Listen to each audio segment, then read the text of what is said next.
So there was a text message from someone saying they were behind a car. Their friend was kidnapped from a Chick-fil-A in Palm Coast, and they were on the interstate behind the car. Everything on your phone is telling me that you made a phone call to 911. But I didn't talk.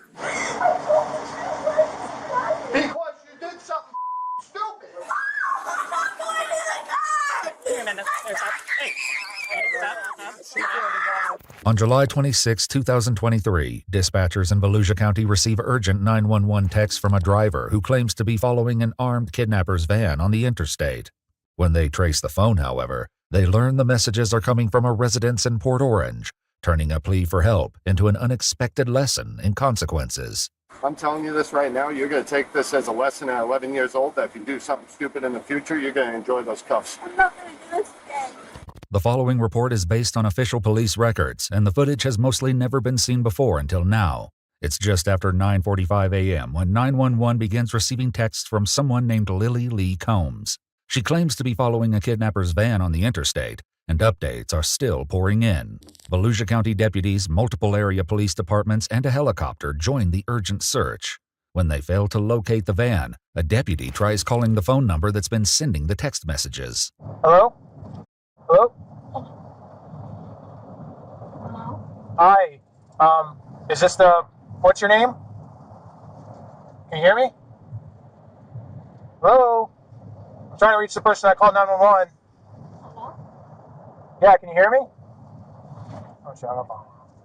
Please leave your message for 3. Oh, it's going voicemail. It says, RP confirming they're in a blue Jeep. Victim is in a white van. They can see they are being restrained through the windows.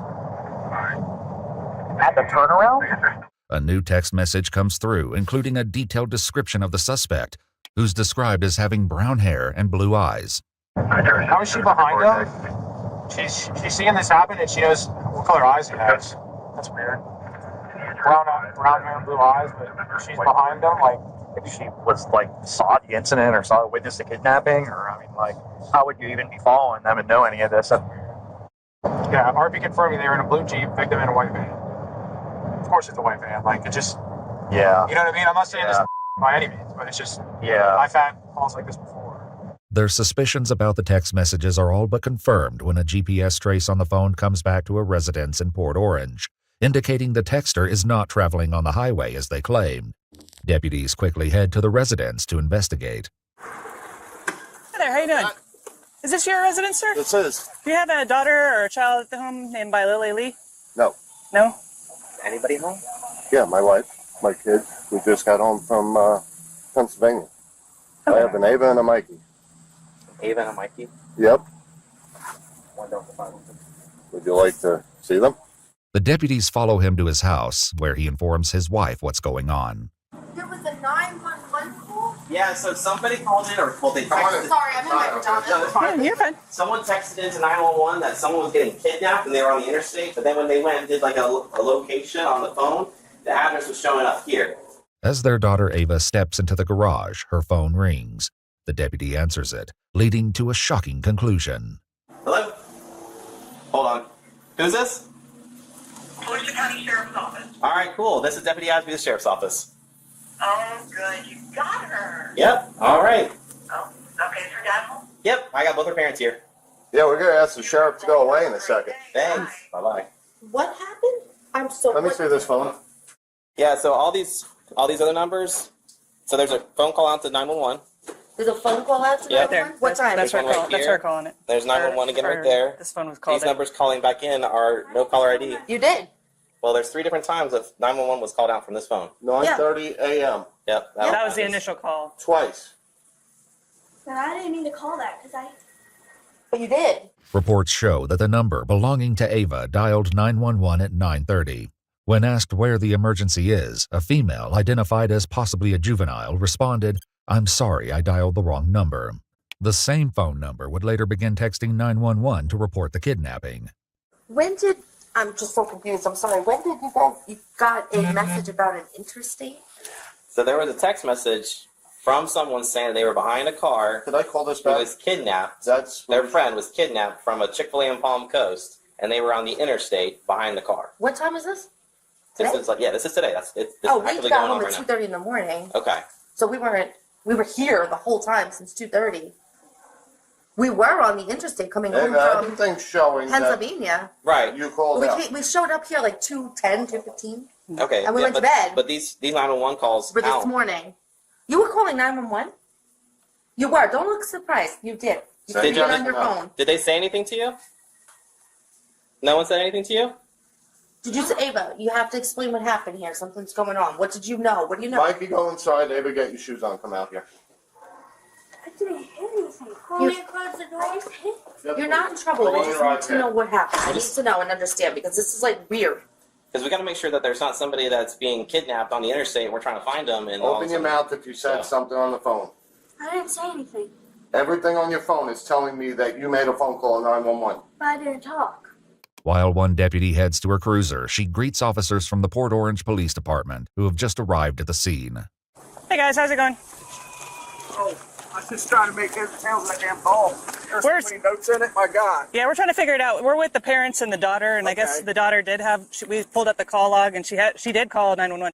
So the whole armed kidnapping thing and all that stuff is bogus, or? There was no text evidence when we looked through it, so I don't know if she deleted it real quick or if it's like through an app. Yeah, it seems it's probably just this wedding thing. She's like 10 years old. So Wow. Okay. yeah. While Ava's parents demand an explanation, deputies prepare to Mirandize the 11-year-old, who has yet to fully grasp the gravity of the situation. You just lied to the police and mommy and daddy. You just lied to everybody. You have 3 shots here for stupidity. Tell them what you just said to us. Open your mouth. I'm telling you, open your mouth. He's going to read you something, and then we're going to ask you some questions. What's your name? Ava. How old are you, Ava? All right, Miss Ava, you have the right to remain silent. Anything you say can be used against you in court. You have the right to talk to a lawyer for advice before we ask you any questions and to have the lawyer present during any questioning. If you cannot afford a lawyer, one will be appointed for you before my questioning if you wish. We're reading her rights.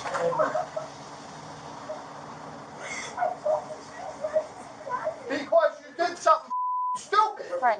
Let me explain something here, okay? You can cry about this. What you've done here is a felony, okay? It's a felony crime, and you probably had 20 law enforcement officers at least, a helicopter, and all running with lights and siren on high speed to try to apprehend or try to stop a serious forcible felony from happening. Do you know what happens if one of those officers crashes and gets killed on the way to responding to something that you did as a joke?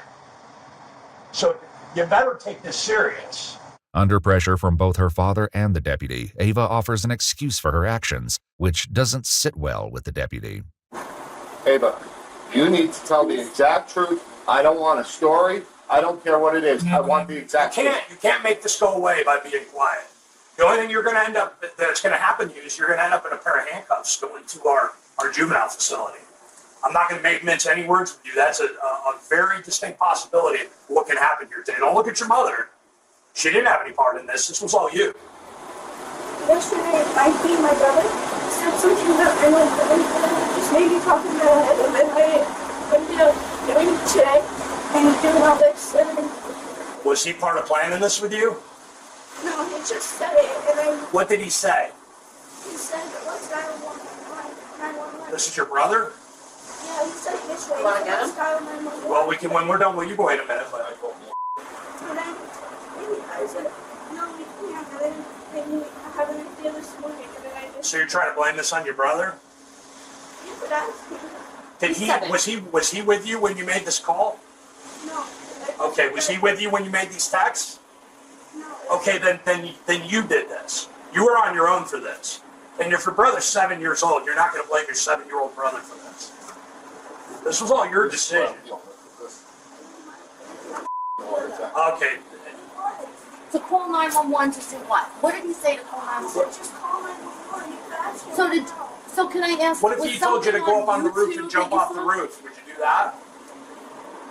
So what's the difference? Deputies will soon discover the startling truth behind Ava's fabricated story. For now, Ava's mother raises concerns about recent questionable activity on Ava's phone, but it does little to impact the situation. You know? So I have something really weird with that phone. When we first got that, the phone kept ringing non-stop, ringing in to me. And I was picking it up and there was like people talking and like, I'm like, hello, hello.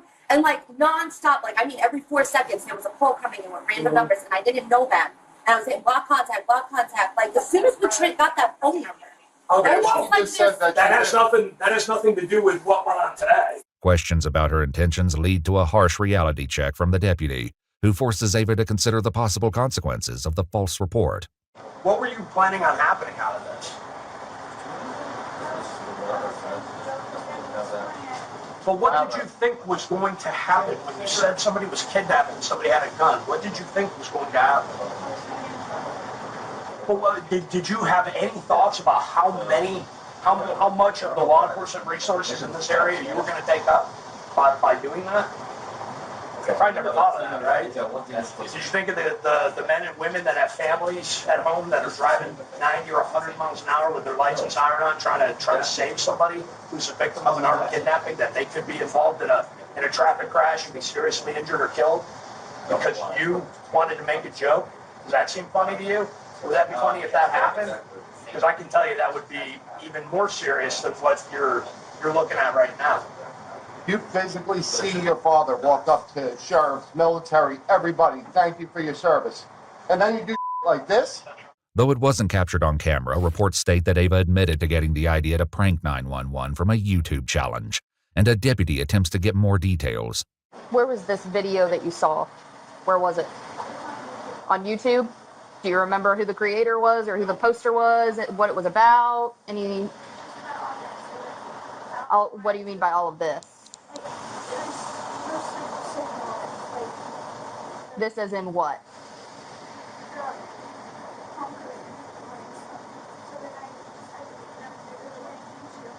So it was a video about the Palm Coast Chick-fil-A. That's it. That's all the video was about?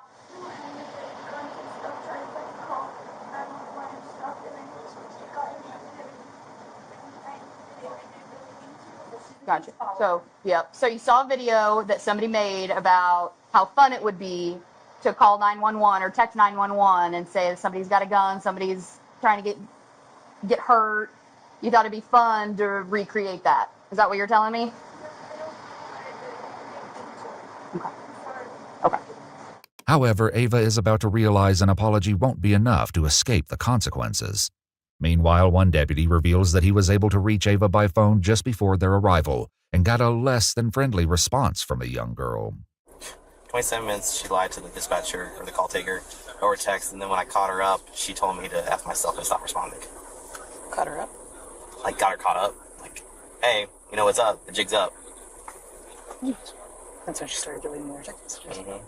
Based on Ava's statements, deputies decide there's enough probable cause to arrest Ava and prepare to take the 11-year-old into custody. Wait a minute. Here, stop. Hey. Stop. She can't sit in a dentist's office, so that's why I'm saying. Deep breath. Listen carefully. Don't make this. You can talk to me. Nope. She'll be out there. She is going to hurt herself right now. She's not going to. Don't prevent her. So stop. Listen to me. What's your Ava? Ava, stop struggling, okay? They're not going to hurt you. Yeah, they're not going to hurt you. Listen carefully what's going to happen here. No one's going to hurt you. You're going to sit in the car for now, okay? If you go somewhere, what it's going to involve is taking pictures, taking fingerprints, and then they're going to call your parents to come and get you. So don't make the situation any worse. They'll be up shortly after that. Go in the car? No, you can't go in the car. You can cuff me if you have to. It just can't happen. I'm telling you this right now, you're going to take this as a lesson at 11 years old, that if you do something stupid in the future, you're going to enjoy those cuffs. I'm not going to do this again. Ava is placed into the back of the police car, where her father delivers a few hard truths. I'm just warning you, you're not going to sit here for a couple hours. They're going to be bringing you into a building, fingerprinting you, doing all sorts of stupid for your stupid. Your life just changed, kid. Over a phone call, your life just changed. Minutes later, the reality of the situation continues to have an emotional impact on her parents. This is the best punishment for her right now. It sucks for us, but this is the best thing for her because she doesn't get It it. sucks for us. I work my off with you to keep this kid doing stuff normal like we did as kids, and this is the she does. According to a statement from the Volusia County Sheriff's Office, 11-year-old Ava was charged with making a false police report concerning the use of a firearm in a violent manner, a felony, and misuse of 911, a misdemeanor. After being processed at the Family Resource Center, she was later transferred to the Volusia Regional Juvenile Detention Center in Daytona Beach, Florida, an experience she is unlikely to forget. We requested more information about her case from the Volusia County Juvenile Court, and they said nothing is releasable.